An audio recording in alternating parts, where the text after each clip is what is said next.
Pues sí, el sello francés Aparte acaba de editar el disco Delta y Mar, en español, en el original, que han grabado el guitarrista Vicente Buchholz, perdonen mi acento precario, y el bandoneonista Juanjo Mosalini, eso sí, lo sé pronunciar. Trabajo compuesto por composiciones originales y arreglos de clásicos del tango, como por ejemplo de la comparsita, pero con ritmos jazzísticos y armonías dignas de nuestro siglo XXI.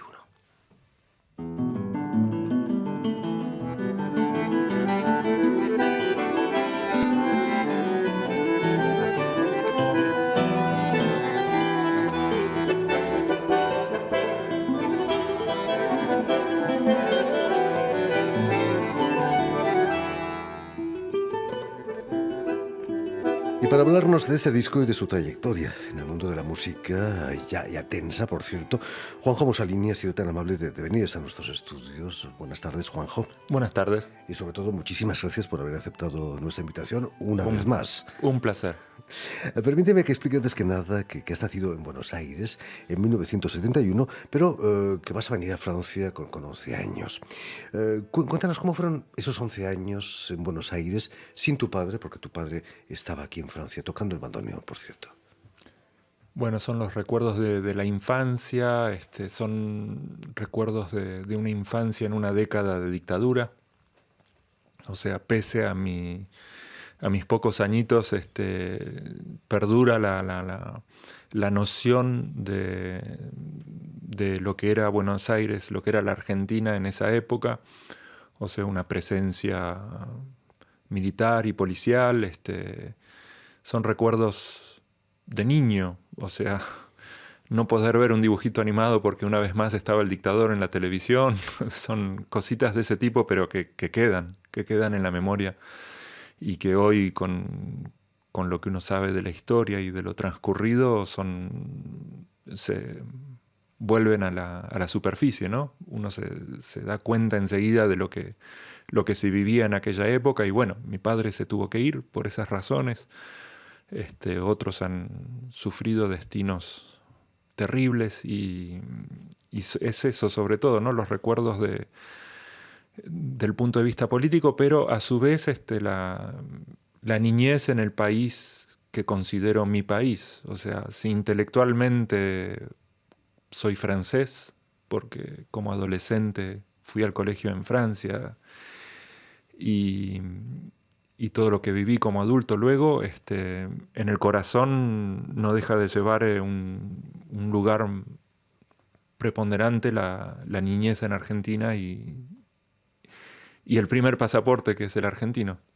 Había música en la infancia de Juanjo Mosalini, aparte de la música militar que seguramente escuchabas en la televisión.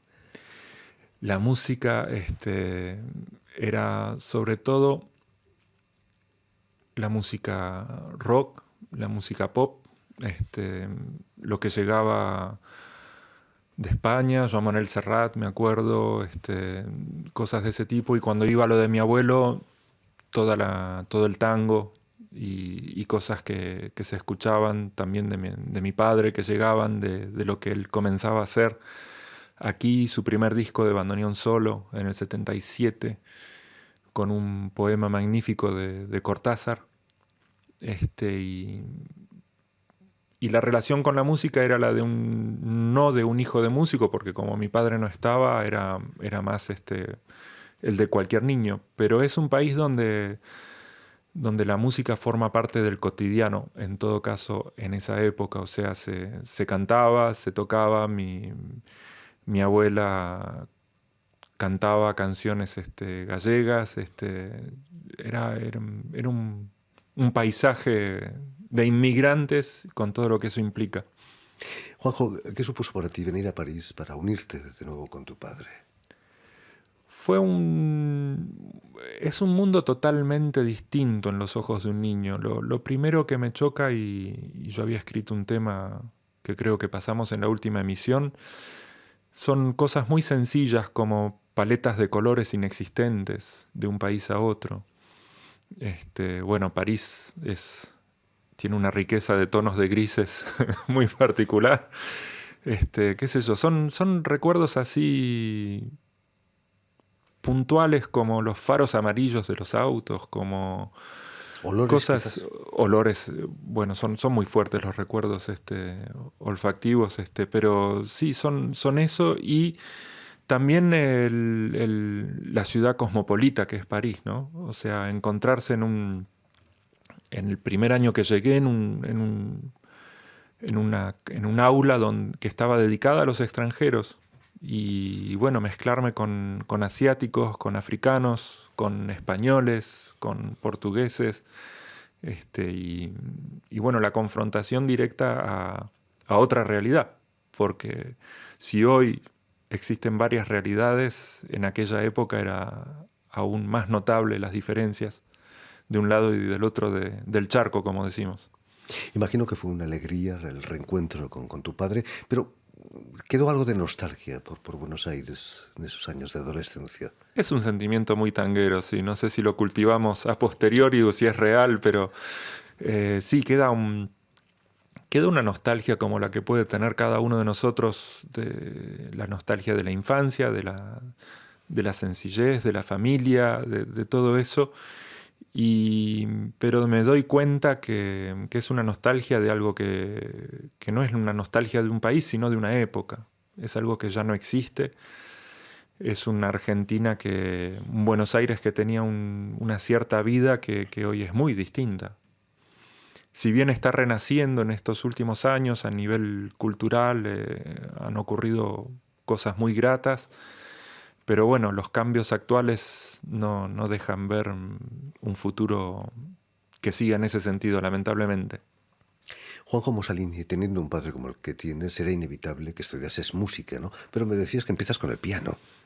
En realidad lo he evitado unos cuantos años. Si bien hice piano un par de años, luego dejé. Siempre fue una relación conflictiva con la música y el bandoneón me dediqué ya tarde, a los 16 años. Fue que lo tomé cuando mi padre inició la clase en la cual hoy soy profesor en el Conservatorio de Gennevilliers. Fue la curiosidad de saber cómo se enseñaba el instrumento, que tiene particularidades técnicas que lo hacen difícil para un principiante. Todos los instrumentos son difíciles, pero algunos son más bondadosos al principio y otros mucho más cerrados. Y es el caso del bandoneón. Entonces era la curiosidad de saber cómo él iba a construir ese método, ya que es un instrumento nuevo donde no hay una gran tradición de metodología para enseñarlo, etcétera. Eran de las primeras clases que se abrían al respecto del bandoneón y era la curiosidad de cómo iba a hacer él, cómo iba a construir su enseñanza. Y la mejor manera que encontró de mostrármela es de ponerme un bandoneón en las rodillas y de explicarme, y así empezó, casi por azar, pero bueno, creo que estaba ahí presente el bandoneón desde el inicio, o sea que no creo que sea realmente un azar. Juanjo, ¿fuiste alumno en Gennevilliers con tu padre o tenías clases particulares en tu casa?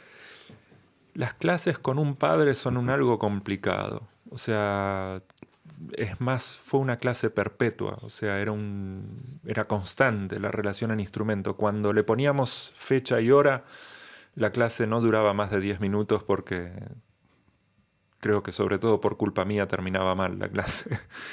Pero no, es un ejemplo, lo fue y es aún un ejemplo cotidiano de cómo relacionarse con el instrumento, con la profesión, con la creación, con muchos aspectos de la vida del músico. Y la vida bohemia también del músico, los viajes, las noches en vela. Sí, eso no sé si se aprende, eso se vive, pero es uno de los aspectos agradables y también una de las cosas con las cuales hay que tener cuidado para preservarse un poquito. Seguías a tu padre en los conciertos, ibas a verle tocar con el trío Caratini, por ejemplo, y Beitelman. El trío con Caratini y Beitelman, debo confesar que es una de las cosas que más me han marcado como adolescente y las que me han llevado a ser músico hoy. Yo recuerdo que me gustaba pensar que conocía la música de ese trío mejor que ellos mismos, porque la he escuchado tanto y conocía de memoria los tres roles, el bandoneón, el bajo y el piano. Y realmente tengo un recuerdo muy, muy fuerte de lo que implicaba descubrir la música con un ensemble así de cerca, con semejante nivel y con semejante exigencia y con tanta fertilidad y creación y una visión contemporánea del tango, pese a los kilómetros, pese a la época. Y sí fue sin duda una de las cosas que más me marcó. Volviendo precisamente a Delta y Mar, hay algo, ¿no?, de ese ambiente del trío Caratini, Beitleman, Mussolini. Sí, sí, como te decía, es una formación que me marcó y que hoy tiene su huella en mi persona y en la forma de ver la música. O sea, para mí ese trío es la excelencia de lo que es la música de cámara, como otros ejemplos que he tenido la suerte de poder compartir desde aquel momento. Y me gusta pensar de los proyectos que tengo y de las músicas que intento realizar como música de cámara. Eh, o sea, de este ciclo, sin tener acentos demasiado contemporáneos, conservamos un universo tonal, pero sí me queda esa pasión que compartimos con Vicente de lo que es la suma de los timbres para realizar una obra única y un nuevo instrumento que es el grupo en sí, ¿no? Sea con quien sea que comparto el escenario, en este caso con Vicente, siempre nos unió esas ganas, esa hambre de realizar y de compenetrar un sonido con el sonido del compañero. Precisamente, cuéntanos cómo fue el encuentro con Vicente Bögeholz. Vicente me llamó allá por el 99. Hace mucho tiempo. Hace mucho tiempo. Él fue alumno de Roberto Ausel. Roberto y mi padre tenían un proyecto juntos y fue Roberto quien le dijo a Vicente: ¿por qué no llamás a Juanjo, al hijo de Juan José, para realizar algo juntos? Y así comenzó la historia. Él vive en Alemania, en Aix-la-Chapelle, y vino a casa. Yo vivía en Montmartre. Y empezamos a tocar. La primera obra que tocamos, que ensayamos, fue una obra de Tomás Gubich, a quien tuvimos el agrado de pedirle una obra original unos años después, en el 2002, que escribió, que se llama Cacerolazo Concierto, que nos dedicó. Y sin saber en aquel momento que años después iba a terminar tocando con Tomás Gubich cuando él realizó su regreso a la guitarra en el 2005. Y, y bueno, fue así que nos conocimos con Vicente, hasta llegar a este tercer opus que es Delta y Mar. No es por casualidad que el disco incluye varias obras de Wolfgang Bartsch, compositor alemán alejado del tango, pero con ritmos que recuerdan a Piazzolla extrañamente, ¿no? Sí, la Piazzolla es un punto importantísimo hoy en día para nuestra música. Es sin duda el embajador más fuerte que tenemos, no solo en el tango, sino como músico argentino inclusive. Por lo tanto, es importante hacer referencia y también quizás alejarse de esa referencia, porque su música es tan potente y tan fuerte que se puede decir que es como un agujero negro, ¿no? O sea, atrapa la materia y la absorbe. Entonces hoy en día es importante intentar afirmarse como artista y tomar el legado sin imitarlo. Si bien cotidianamente me encanta tocar la música de Astor y es un honor y un placer cada vez que tengo que interpretar su música en el escenario. Astor fue, además de un gran compositor, para mí fue aún más un gran intérprete. Y su música está totalmente impregnada de su manera de tocar, así como las de sus colegas que han formado los diferentes grupos que ha tenido en su historia. Entonces queda una huella de una manera de tocar su obra y también otras que él era dejado, una manera de tocar el bandoneón única. Pero bueno, es el cotidiano de cada músico, o sea, cada músico tiene así, gente que admira y que intenta absorber un discurso para luego apropiárselo y restituirlo con una posible originalidad. Por supuesto. Juanjo, a los críticos les encanta situar los discos en un cajoncito. Para dar una idea a nuestros oyentes, ¿dónde lo meterías? Quizás jazz tango, música contemporánea, música del mundo, quizás. Es muy complicado el tema. Fue motivo de reuniones con los comerciales, con los distribuidores, con los directores artísticos del label. Aparté es un label de música clásica. Que conocí gracias a un proyecto que realizamos en el cual me invitó Ophélie Gaillard. Que estuvo, por cierto, en nuestro que programa. Estuvo aquí en tu emisión. Y fue así que conocí al director del label, Nicolas Bartholomé, que me propuso realizar este primer disco y otros que van a venir. No es casualidad de que esté en este label de música clásica, o sea que es un universo que a mí me atrae muchísimo, como te decía, la música de cámara, o sea que en cuanto toqué las primeras notas cuando hicimos Alborada con Ophélie fue impactante, o sea, la complicidad posible pese a los universos que tenemos separados, o sea que lo de las casillas me cuesta, si bien comprendo que hay que, tratándose de hablar de música, que ya es un problema, hablar de la música, mejor escucharla, pero es difícil para mí darte una sola, necesito varias. El jazz no tanto porque si bien el tango tiene improvisación, la improvisación que hay en el tango es más próxima de la música barroca, o sea, una interpretación de ornamentación del intérprete y no tanto del solo, ¿no? Del jazz, que es realmente un lugar compositivo, más donde uno explora universos amplios. Si bien hay un par de improvisaciones en el disco, yo hablaría más, como te decía, de música de cámara, de música clásica, de música world, sí. Y inevitablemente el disco está en las baquetas de world music. No puede ser de otro modo. Pues como tú decías, es mejor escuchar la música que hablar de ella. Nos vamos a marchar con una de tus obras, El Tigre. ¿Qué es El Tigre? El Tigre es el delta que está al norte de Buenos Aires. Vicente escribió la obra Delta y Mar, que habla de su tanto de Concepción, de Chile, como de un lugar en Córcega, y inspirada por una canción de Víctor Jara.